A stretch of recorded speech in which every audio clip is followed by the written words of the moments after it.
Selon vous, que révèle ce scandale des Panama Papers ?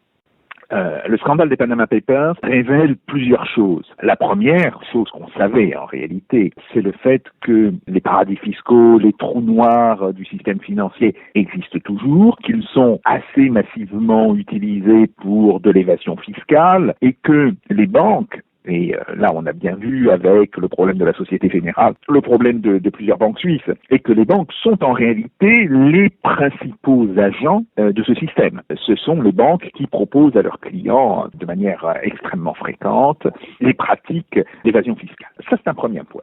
Le deuxième point, c'est le fait que dans cette publication, on voit qu'il y a des gens qui sont là et des gens qui manquent, dont on peut penser qu'ils pourraient être là.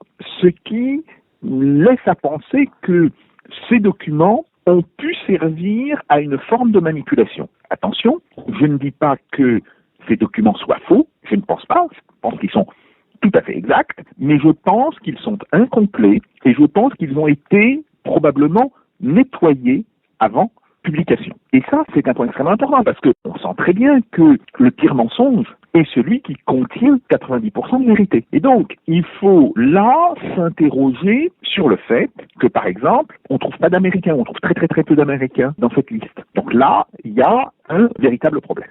On peut penser que la publication de ces documents fait partie, d'une certaine manière, d'une provocation ou d'une manipulation. Ce qui ne veut pas dire qu'il ne faut pas utiliser ces documents. Si vous voulez, je pense que ces documents sont un point extrêmement important, et en particulier, ce qu'ils disent sur le milieu du sport, ce qu'ils disent sur les banques, est effectivement extrêmement important. Le troisième point, c'est plutôt sur l'utilisation qui est faite de ces documents. Et là, on voit bien que, au niveau des principaux médias, qu'il s'agisse de la presse française ou de la presse internationale, il y a quand même des problèmes extrêmement importants parce que, à partir de ces documents, on monte des campagnes alors qu'on n'a aucune preuve.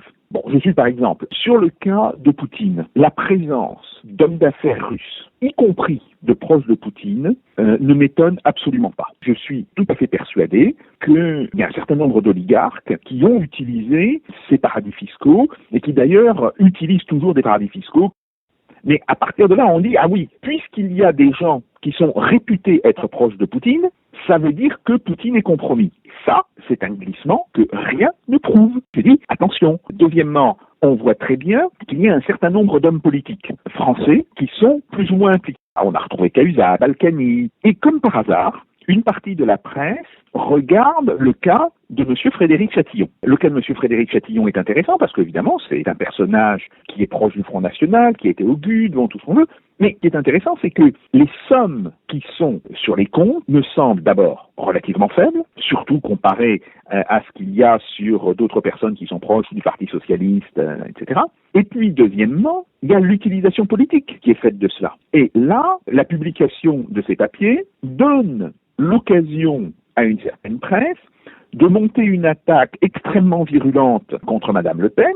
Alors, oui, je pense qu'il faut poser une question à la direction du Front National et de leur dire, il y a des gens dont vous pouvez être proche personnellement qui peuvent avoir des comptes. Comment vous réagissez? Mais il faut à ce moment-là poser aussi la question à M. François Hollande, poser la question à M. Cambadélis, parce qu'il y a quand même un certain nombre de responsables socialistes, donc Cahuzac, mais pas seulement. Aurier, qui est quelqu'un qui a participé en fait à la campagne de François Hollande, il est tout à fait légitime que la presse pose des questions. Ce qui n'est pas légitime, c'est qu'elle ne les pose qu'à une certaine personne et pas aux autres.